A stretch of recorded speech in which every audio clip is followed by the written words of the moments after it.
deciros que Honorio, bueno, pues ya os he comentado anteriormente, para que lo sepas, Honorio, que les hemos dado a todos los alumnos y a todos los profesores un cuadernillo donde viene el resumen de tu conferencia y tu currículum, porque es que hay algunos, como por ejemplo Honorio, que es que serían hojas y hojas hablando de lo que realmente, de las cosas que tiene. Entonces lo hemos resumido ahí para que lo podáis ver.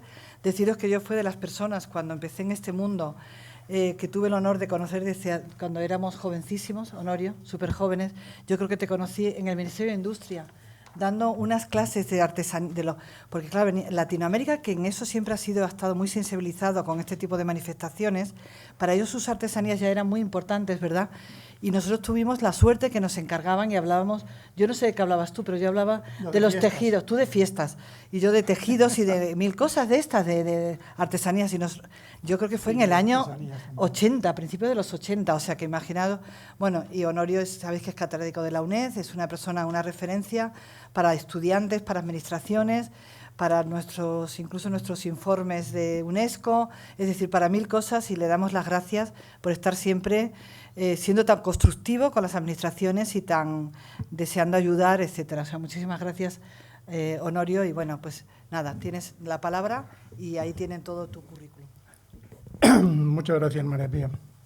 Bueno, también he de comenzar agradeciendo la labor que está haciendo el Instituto, en particular en relación con el patrimonio inmaterial, y incluyendo la organización de estas jornadas, que entendemos que son necesarias, entre otras razones, porque debería de ser obligatorio el tener institucionalizada la formación en patrimonio inmaterial, por ejemplo, en las escuelas de Bellas Artes, por ejemplo, en las facultades de Historia, por ejemplo, igual en las facultades, en los programas de Antropología. Yo he de decir que en la UNED lo tenemos, pero no en casi todas las universidades. Y también, efectivamente, llevar estos temas a la educación secundaria. Bueno, hay muchas razones para justificar esto, pero una tiene mucho que ver con esto que voy a proponer, que os propongo hablar sobre ello y debatir, si es posible, aunque me temo que la hora de comer es inevitable y no vais a tener ganas de debatir si se trata de tener como alternativa la comida, claro. Bueno, pero la cuestión es que, siendo realistas, hemos de reconocer que las posibilidades, diríamos, de permanencia y continuidad de lo que llamamos patrimonio cultural inmaterial ya no están tanto en la confianza, en la continuidad de la tradición, si por tradición entendemos la transmisión, vamos a decir más o menos automática, de las pautas culturales entre generaciones. Parece que las generaciones jóvenes en casi todas las partes del mundo ya no están implicadas. En segundo lugar, diré, ya no están tan interesadas. En tercer lugar, diré que algunos sí. Y en cuarto lugar, diré que tampoco los portadores tienen demasiada confianza en esa transmisión. Esto por ser realistas. Si se trata de ser pesimistas, diría otra cosa. Pero por ser realista, esto ocurre así, y está ocurriendo algo muy relevante, que es que los implicados en la transmisión ahora están generalizados, hasta el punto de que todos,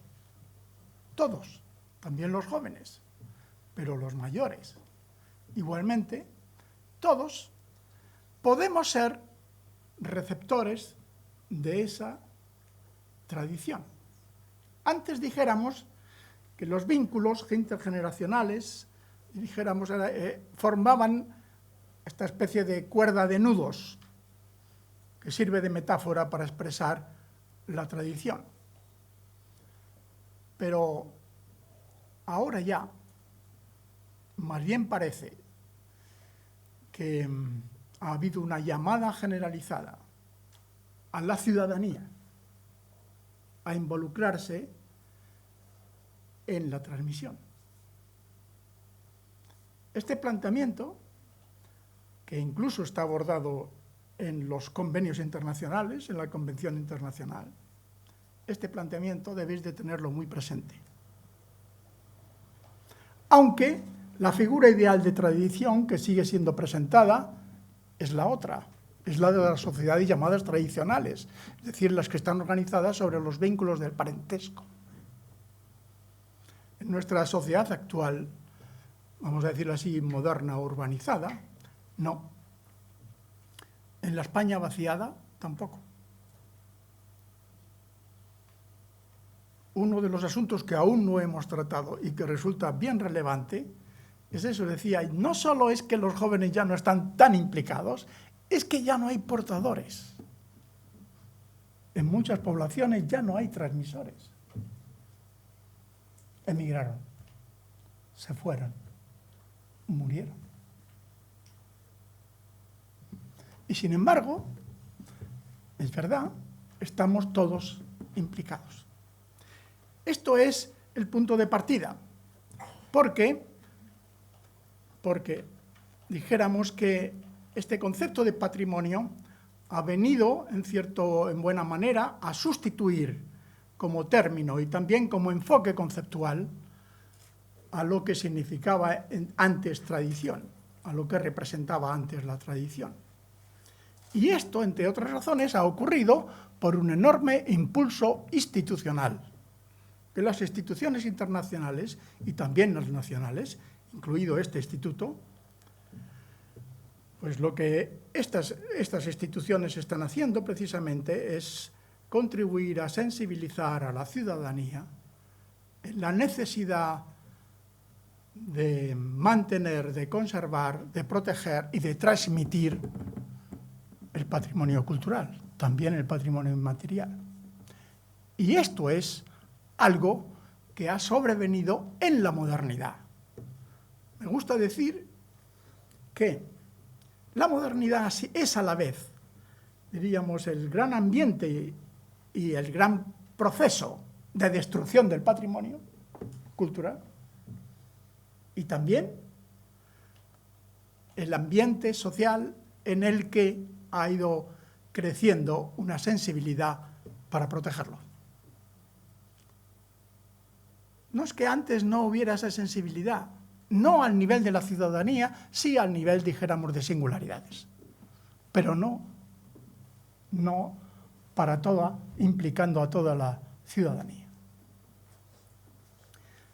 El patrimonio lo que ha hecho entonces es resignificar y en muchos casos volver a cargar de valor todo ese conjunto de bienes que ahora llamamos bienes patrimoniales, bienes del patrimonio cultural. No se os oculta, y lo conocéis muy bien, que la situación de estos bienes, en un determinado momento, en particular en la época, diríamos, del progreso acelerado e inconsciente e ilimitado, en esa época el patrimonio fue naturalmente objeto de devastación. Claramente de devastación. Eso sí, no fue el único proceso. Naturalmente que hubo a la vez expolios, hubo de todo en realidad. Y en la modernidad fue surgiendo una sensibilidad. No sé si llamarla con conciencia de culpa hacia todo eso a lo que estaba contribuyendo a hacer desaparecer. Así que en esta contradicción en la que se mueve la modernidad es en la que aparece este concepto, patrimonio, que hemos de tomarlo fundamentalmente como un proceso para ser más estricto en terminología y conceptualmente debo decir un conjunto de procesos encabalgados. Trataré de exponer alguno de ellos y luego lo expongo sobre todo con ánimo de que os invite a reflexionar y también de que motive vuestros propios trabajos en relación con el patrimonio inmaterial. Entendemos por patrimonialización muchas cosas. Una primera y básica, lo tenéis ahí expuesta, es el proceso por el cual un conjunto de elementos culturales que se entienden recibidos del pasado han sido seleccionados para ser disfrutados, lo pongo en cursiva, en el presente, y sobre los que se aplican medidas de protección de modo que puedan ser transmitidos a generaciones venideras. No pretende ser esto una definición del libro, no, simplemente es llamar la atención sobre un aspecto principal del proceso que tiene que ver con eso. Así que entendemos en la modernidad que hemos recibido determinadas cosas del pasado, que seleccionamos, comillas, que seleccionamos, y entendemos también que sobre ellas hemos de aplicar unas medidas de protección y salvaguarda con el fin de que sean transmitidos a las generaciones venideras y la esperanza de que los reciban, que no siempre ocurre así, pero vamos a tener la esperanza de que eso ocurrirá. ¿Quién sabe? De momento tocar madera. Quiero llamar la atención sobre algo. No es toda la cultura tradicional lo que ha sido convertido en patrimonio inmaterial. No, hay que ser realistas. Muchos aspectos de la cultura tradicional no se quieren conservar. A lo mejor no se deben conservar.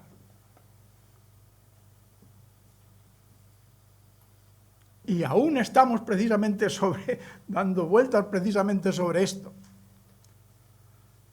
La sociedad del presente está haciendo una selección de aquello que le parece más digno, más representativo, más adecuado. Luego voy a entrar en algunos de estos valores.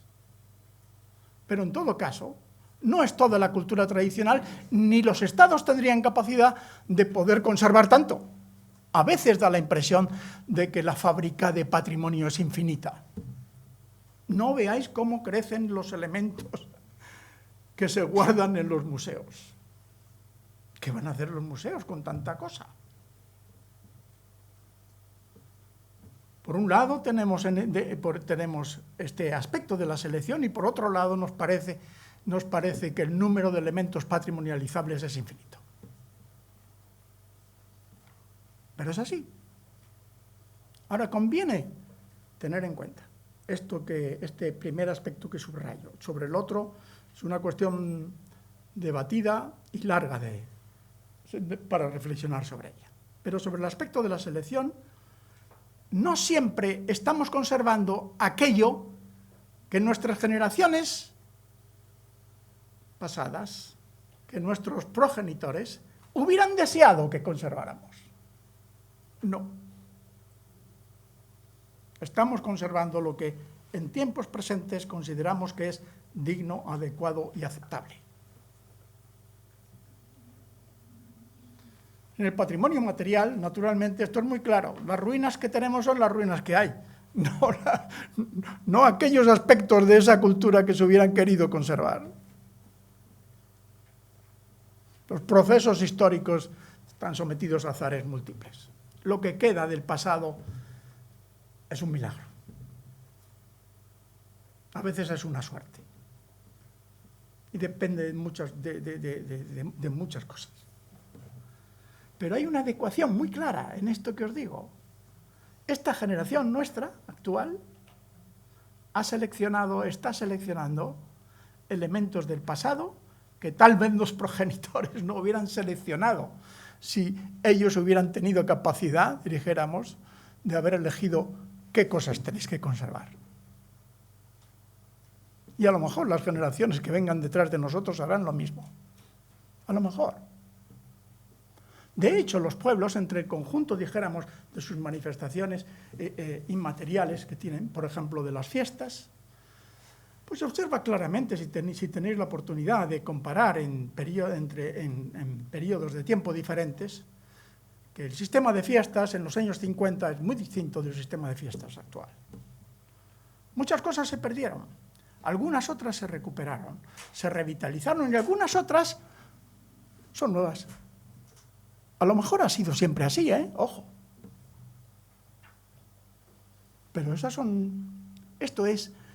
esta es la perspectiva desde la cual debemos de abordar este concepto en principio oscuro y mitificado, que es la tradición.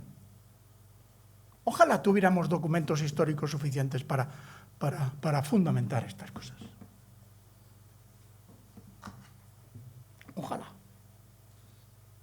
Fuencisla vendrá a hablar sobre su investigación que tuve la oportunidad de dirigir en Segovia, sobre las danzas, que ella llama rituales. ¿Qué datos hay sobre las danzas en los documentos históricos? Hay datos de lo más escaso para las expectativas de un investigador y muy pobres. No hay descripciones detalladas. Sin embargo, hay muchos datos si se saben interpretar. Y ojo, a veces se lleva uno muchas sorpresas, porque tendemos en ese sentido a proyectar hacia el pasado una antigüedad indefinida de asuntos que son relevantes en el presente. Pero a lo mejor eso se trata de una proyección mitificada. Los documentos no necesariamente avalan esas cosas. Pues bien, es importante tener en cuenta este aspecto de la selección que estamos haciendo del pasado, a la vez que hemos de identificar claramente los sujetos sociales implicados. ¿Por qué? Porque efectivamente en el patrimonio cultural inmaterial lo primero son las personas, los sujetos, no los objetos. Cuando digo esto, a veces casi me arrepiento de decirlo, porque son asuntos que bien pensados tienen consecuencias muy difíciles de aceptar para los programas de protección del patrimonio. ¿Qué debemos de atender primero? ¿A las personas o al patrimonio? En los programas de cooperación, por ejemplo. No son respuestas fáciles, ¿no? A veces se pueden hacer ambas cosas, pero otras veces no. Bien. Una segunda perspectiva o un segundo aspecto que quiero resaltar en el concepto de patrimonialización es este. Se llama patrimonialización a un proceso que consiste en el otorgamiento de una categoría expresa y expresada en las normas, que es la de patrimonio cultural, y en nuestro caso también patrimonio cultural inmaterial, por parte de las instituciones que tienen legitimidad para hacerlo. Hay un asunto importante que ya empezaba a aludir al principio, es decir, la patrimonialización como tal tiene mucho que ver con la presencia y agencia de las instituciones en este campo. Cuando digo presencia y agencia de las instituciones, me refiero por un lado a instituciones sociales y por otro lado a instituciones político-administrativas. Aquí hay dos cuestiones importantes. Una, la de la legitimidad. ¿Quién tiene derecho a hacerlo? Y otra, la derivada de la representatividad,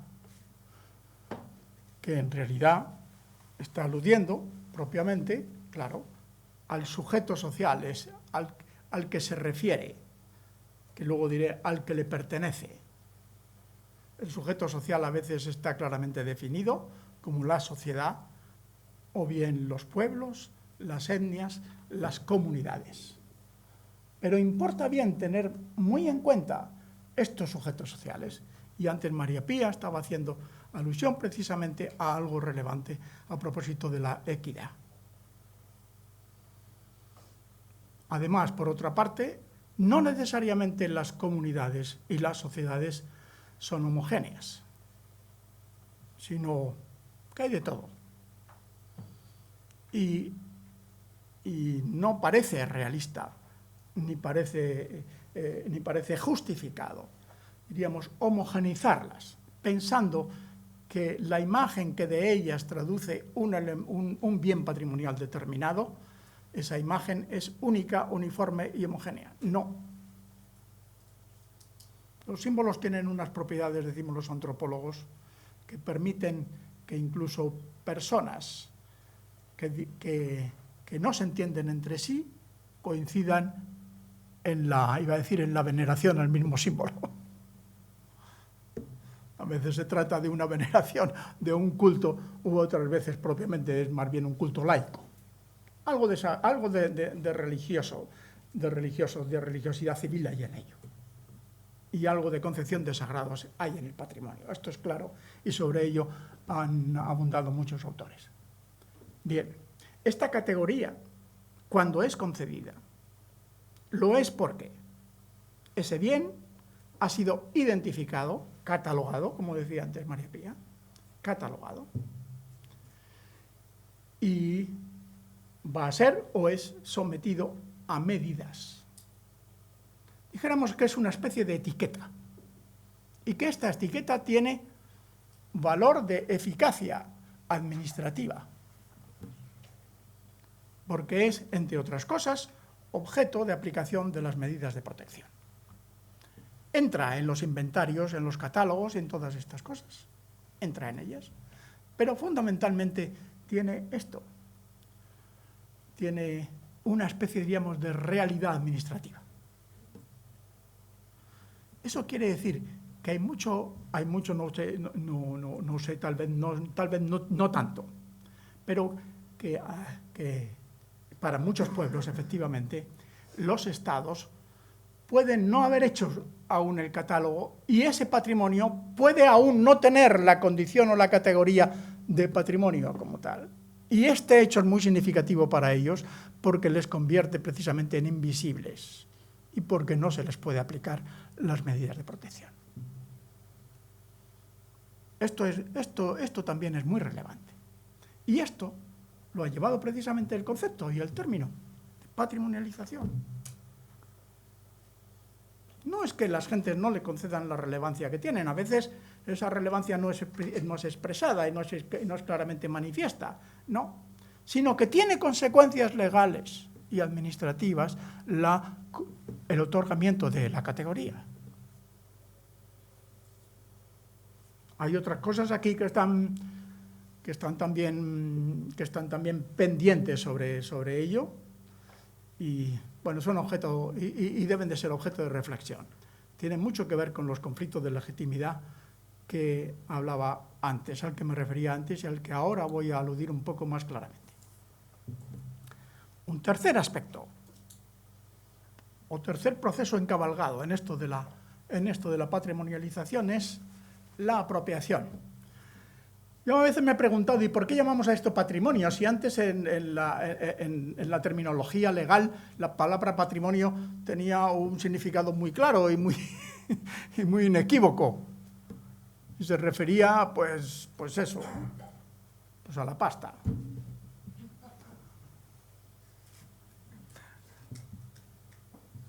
Y ocurre que hemos utilizado este término de patrimonio, eso sí, con este calificativo añadido de cultural, que tiene su cosa, sin duda, lo hemos añadido y ahora resulta que se nos olvida este núcleo sólido de significado que tenía en términos legales. O sea, quiero decir, no nos engañemos, el patrimonio conlleva un concepto, conlleva un significado de apropiación. O sea, que es de alguien, vaya.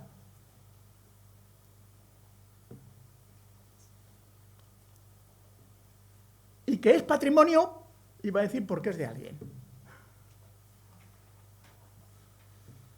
Yo trato de utilizar la ironía todo lo que puedo, pero ciertamente lo hago con toda la intención.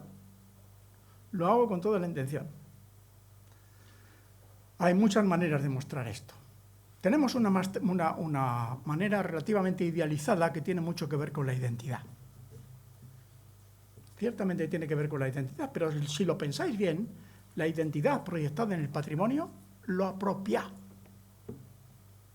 Porque no hay otra manera de entenderlo. O sea, la gente dice que esto es nuestro, vaya, ya está. Y lo cual implica que no es de otro. Esto es lo que implica. Que no es de otro, oye. Y tiene razón en expresarlo así, por poco que volvamos los ojos a la historia y a la historia reciente y notemos la cantidad de expolios que se han producido. ¿Qué razones tiene la gente en decir esto es nuestro? Y razones tiene en reclamarlo. Pero aquí es muy importante lo que os decía antes, hay que identificar a los sujetos sociales implicados, porque esto es lo que conlleva la idea de apropiación. Esto es de alguien. Y esta idea de apropiación respecto a los sujetos a veces nos lleva a los conflictos, sin duda ninguna, acerca de quién es.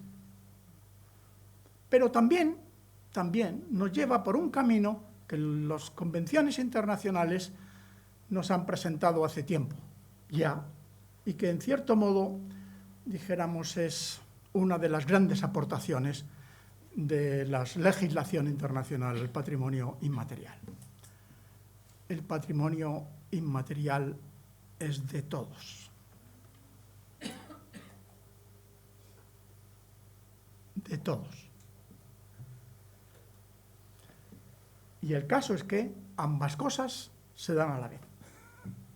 O sea, por un lado, todos los pueblos dicen que sus cosas son suyas, sus fiestas, sus tradiciones, sus productos artesanales, sus conocimientos sobre las plantas, sobre las aguas, sobre los minerales, sus conocimientos sobre el universo, sus conocimientos sobre las formas sociales. Y la UNESCO además dice que son de todos. E incluso está legitimada para decir que son de la humanidad. Y otorga una distinción a algunos de estos bienes culturales que se enuncia como esto es patrimonio de la humanidad. Y ahora, a poco que lo penséis, pues habrá que llegar a alguna conclusión de cómo se come este asunto. Así que esto es nuestro y nada más que nuestro. Y esto es de todos. El esto es nuestro se ve con mucha claridad en las nominaciones que la UNESCO hace de Patrimonio de la Humanidad. No es una paradoja, es así. Así que hay un montón de pueblos árabes que han logrado que unas danzas determinadas de varones que tienen distintos nombres, pues la UNESCO la haya nombrado Patrimonio de la Humanidad, a la suya. Y ha obligado a que el Estado contiguo a ese haya hecho una petición a la UNESCO para que nombre la danza de espadas de los varones Patrimonio de la Humanidad, la suya. Y el otro Estado.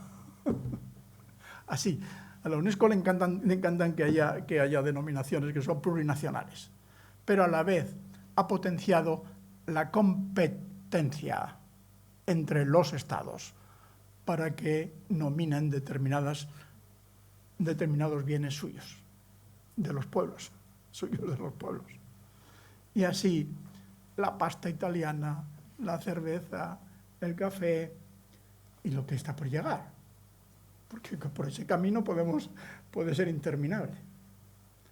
Pero de la misma manera los carnavales y de la misma manera y de la misma manera pues otro buen conjunto de rituales o de instituciones importantes, por ejemplo, como la doma del caballo a la española que consiguió Austria, o el ábaco que reivindicó China. A la vez, entre las comunidades locales y las comunidades autónomas hay competencia en que el Estado español proponga ante la UNESCO lo suyo, para ser nombrado Patrimonio de la Humanidad. ¿Por qué ser Patrimonio de la Humanidad, que es de todos, es una categoría excelsa? Esto son las contradicciones que tiene el patrimonio. Pero ciertamente, el fondo del asunto es la proyección de la identidad. Y este fondo, si lo pensáis bien, es muy importante, porque asume valores espirituales teóricamente no mercantilizables. Digo teóricamente. Pero este fondo espiritual es el núcleo básico de la apropiación, ciertamente. Si la apropiación se entendiera como muchas sociedades tradicionales nos han enseñado, a que la relación que se tiene con los objetos o con las actividades no es de propiedad, sino de mero usufructo, y con la condición de transmitirla, digo con la condición de. Si se asume esto, entonces efectivamente vamos encontrando de qué manera se compaginan estos dos polos contradictorios. El patrimonio es nuestro y a la vez es de todos. Pero esto se dice más que se hace. Y en muchas ocasiones es fuente de conflictos, sin duda ninguna. Por un lado, es necesario que los estados tengan normativas para proteger los conocimientos tradicionales de los pueblos, porque es la única manera de que esa mercantilización que les afecta por ser externa y que ellos no han hecho nunca porque nunca han entendido que eso sea convertible en dinero,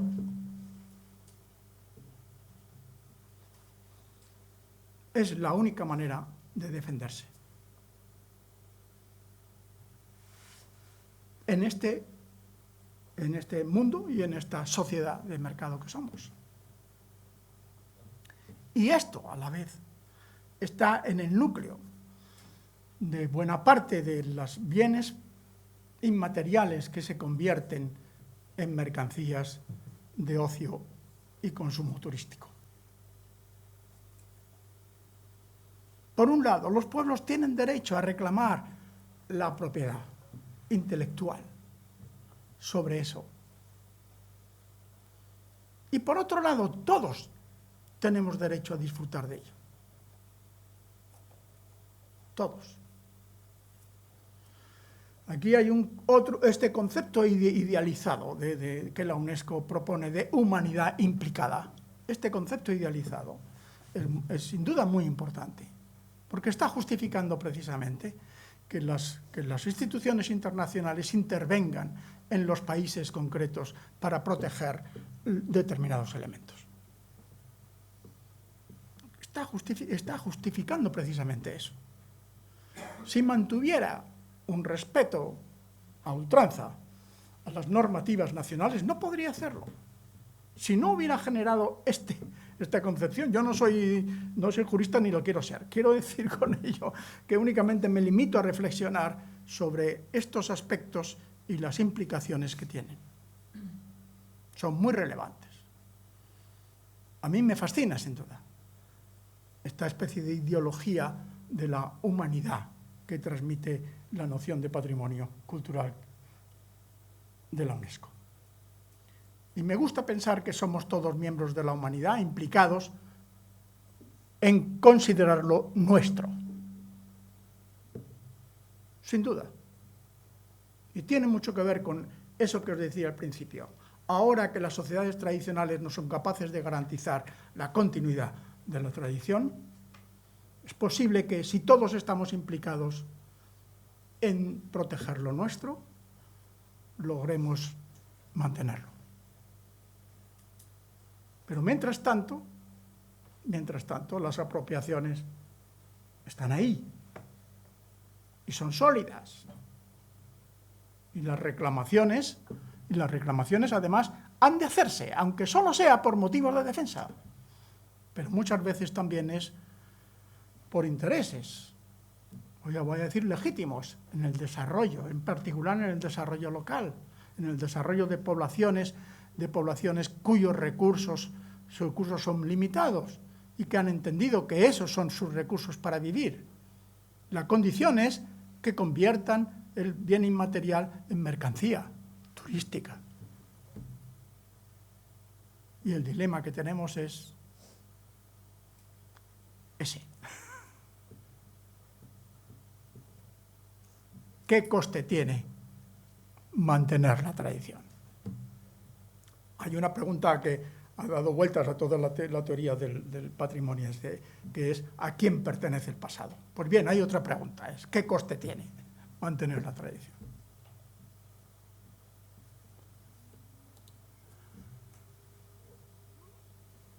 Bien, estos aspectos que revelan la apropiación y que tienen que ver con la identidad, que conviene no olvidar, a pesar de este sentido idealizado, este carácter idealizado que tienen, que conviene no olvidar.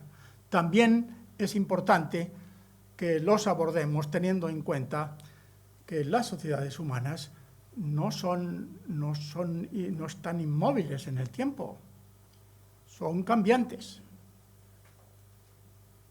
Y es difícil que conserven lo que se llaman las esencias.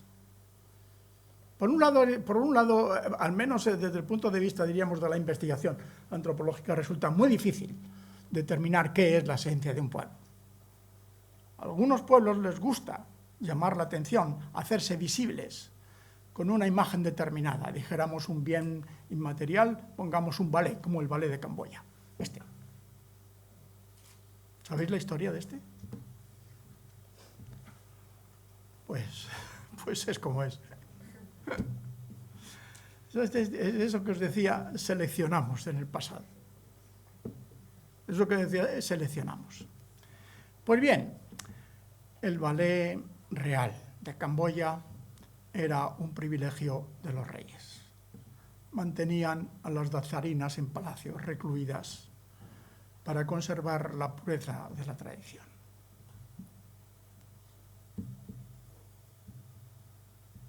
¿Sigo? Los Khmeres rojos destronaron a los reyes tradicionales en Camboya y destruyeron sus posesiones. Apenas quedaron algunas danzarinas vivas.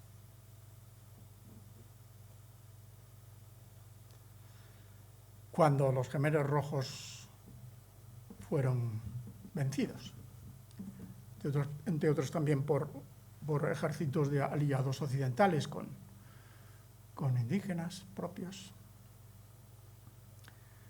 trataron de recuperar el ballet. La recuperación del ballet se hizo ya en escuelas formales que ha mantenido el Estado. Y su permanencia está vinculada al desarrollo turístico de los templos de Angkor.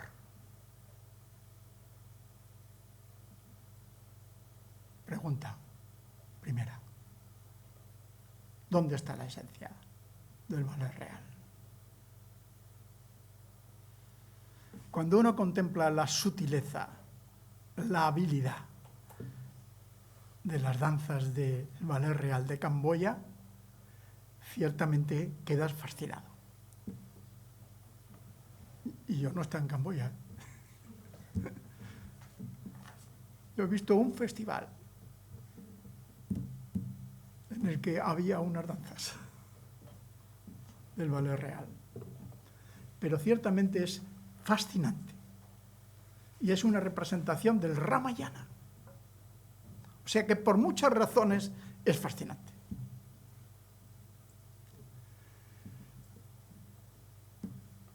Los pueblos desean ser vistos de determinadas maneras y seleccionan sus signos de identidad. Y estos signos de identidad no son las esencias. Bueno, no sé si hay esencias, pero cuando tienes la oportunidad de revisar la historia, a veces desearías no conocer la esencia. Esto os lo digo porque ya como es la hora de comer, voy a entrar más bien en los valores, porque si no, nos vamos ya. Pero quiero entrar en algunos de los valores porque son muy relevantes. Bueno, ya se han mencionado, y María Pía también, en la exposición anterior ya ha hecho mención de ello. Pero, por una parte, hay una clara exposición de los valores en los propios tratados internacionales y nacionales, y en las leyes nacionales. Hay una exposición de ellos y una reglamentación. En el caso de los valores del patrimonio cultural que llamamos mundial, es decir, de la Convención del 72, hay una expresión que ha marcado el concepto de valor al hablar del patrimonio cultural, que es valor universal excepcional. Valor universal excepcional que sigue, desde el punto de vista de la historia, el arte, la ciencia, o histórico, estético, etnológico y antropológico. Y digo que sigue, y es muy importante que subraye esto, porque determina, dijéramos, que el valor universal excepcional está atribuido desde la ciencia, desde las ciencias. Y, de hecho, se otorga a comités de expertos la responsabilidad de reconocer que un bien tiene valor universal excepcional. Quería subrayar, para que no os pase desapercibido eso de universal, porque la pretensión ya en el año 72, que precisamente ya formalizó esa etiqueta de patrimonio de la humanidad, la pretensión es implicar a toda la humanidad en el valor. Esto choca del todo con lo que los llamamos el relativismo cultural, pero del todo. Esto choca del todo. Y luego veremos otro choque en el patrimonio inmaterial que es igualmente relevante. Digo que choca del todo porque es evidente, dijéramos, es claro que los valores, diríamos, estéticos, sociales, religiosos, económicos incluso, de las sociedades varían y cambian mucho. Cuando estamos hablando de algo como valor universal excepcional, estamos hablando, tiene que ser algo muy excelso. Pero fijaros, claro, que las leyes atribuyen esa responsabilidad a los expertos. El reglamento, luego, desarrollaba claramente qué se entendía, qué criterios son los que tenían que emplear los comités de expertos a la hora de atribuir el valor universal, que son esos que pone ahí, que no voy a desarrollar de manera detenida. Pero, además, este documento, luego hablaba de los bienes naturales, este documento menciona ya un valor esencial en todo el patrimonio cultural y en el patrimonio cultural inmaterial, que es, como suponéis, el de autenticidad. Y que resulta ser un valor de gran calado, pero también difícil de asir, No es tan sencillo. Paso.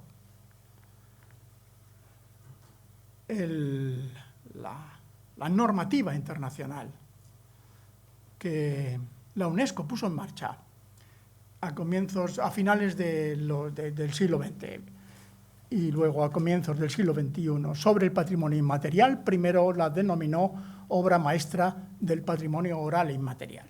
Y luego acabó siendo patrimonio inmaterial. Pero la primera denominación fue esa.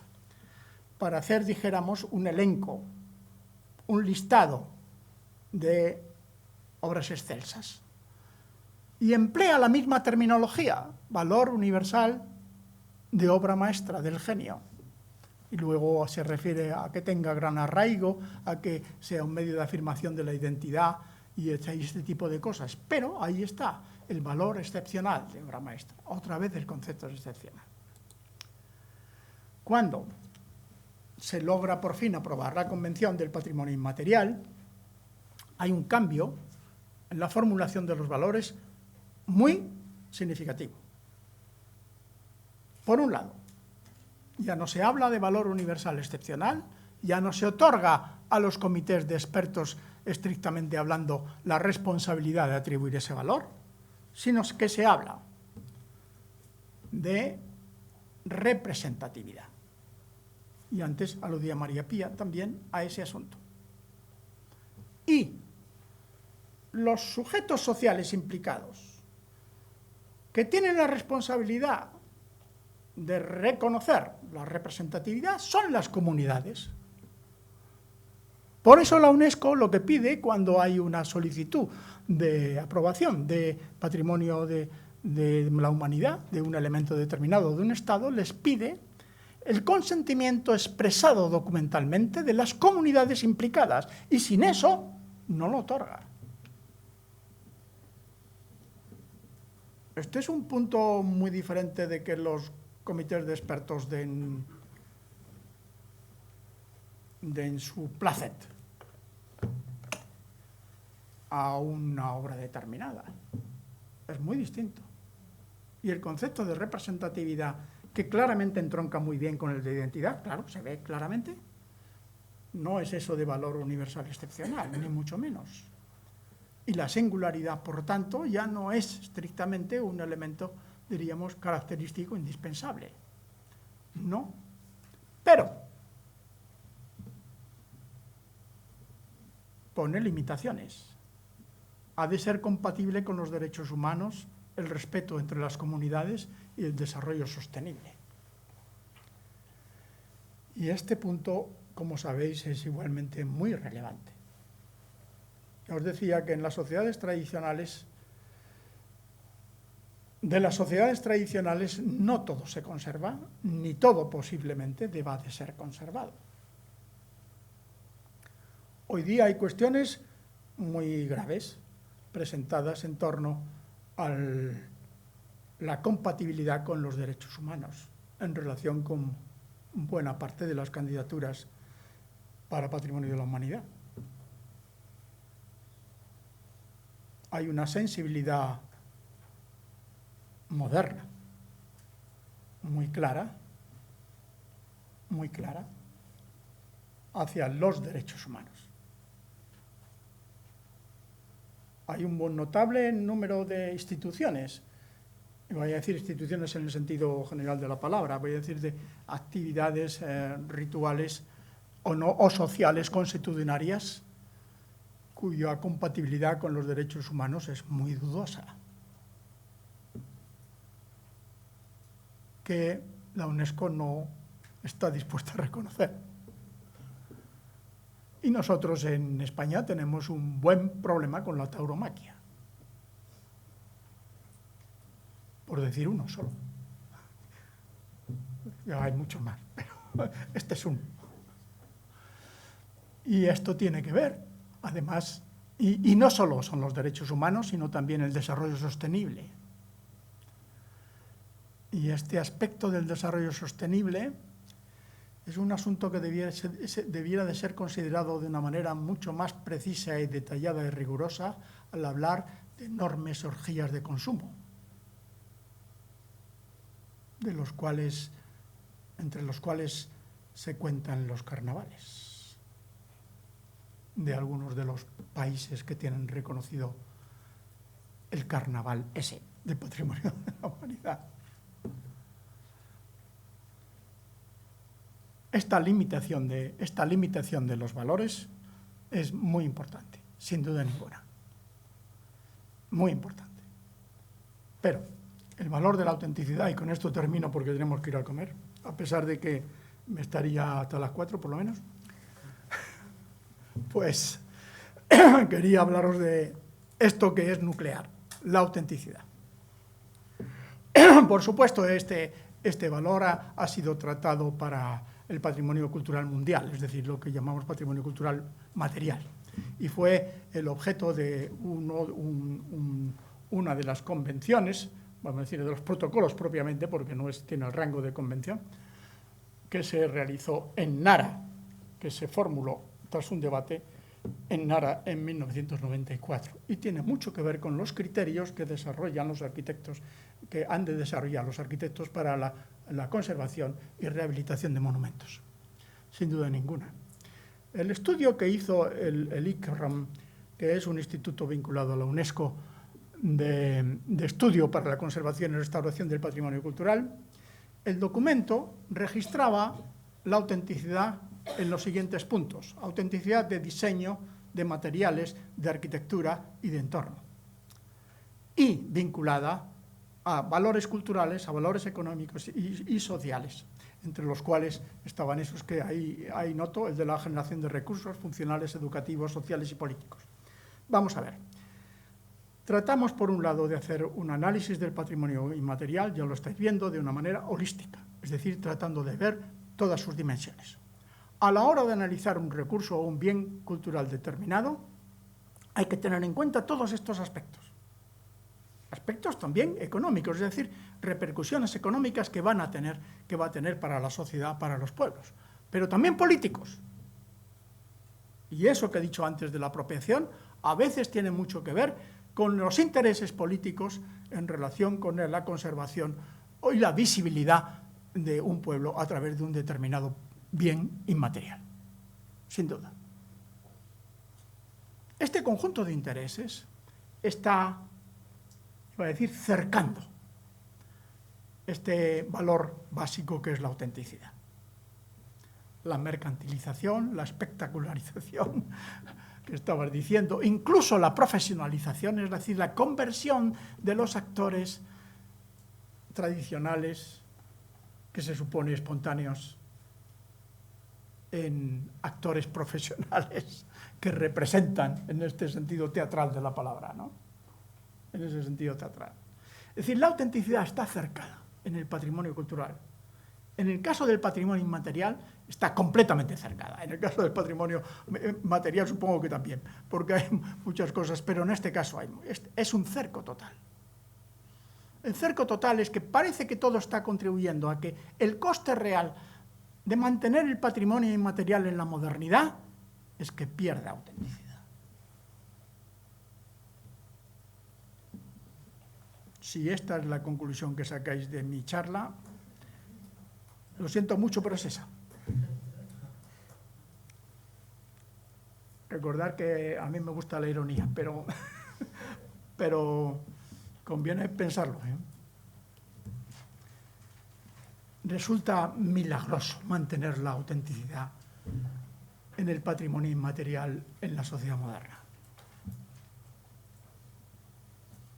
Ni ellos son inocentes, que no lo son. Cuando digo ellos, quiero decir los nativos, quiero decir las comunidades, ni ellos son inocentes, que no lo son. Ni nosotros somos tan respetuosos, que no lo somos. Nuestro modo de acercamiento al objeto es de consumo. Casi siempre, bueno, voy a poner un porcentaje que no, pero vamos, casi siempre. Y las posibilidades de mantenimiento, si no es con una subvención, y si es con una subvención, entonces la autenticidad la tenemos problematizada administrativa y políticamente. Entonces el coste es ese. Obligados a ser inauténticos. Pero el hambre puede que sea más auténtica que esto, y hasta aquí hemos llegado. Gracias.